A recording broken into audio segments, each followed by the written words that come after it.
Привітання з концлагеря. Будемо говорити про мову нашу білоруську.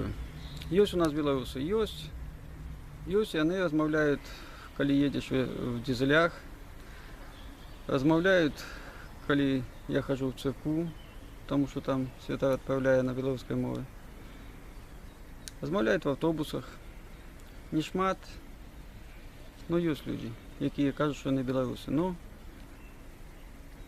не усі. І вони цураються своєї родної мови.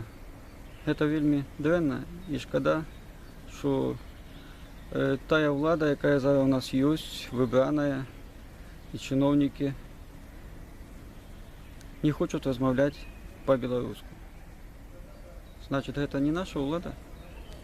І вони повинні, як у нас написано, 50% хоча б розмовляти на білоруській мові. Ну як це, хлопці? Ви сидите в нашій країні і розмовляєте на чужинській мові.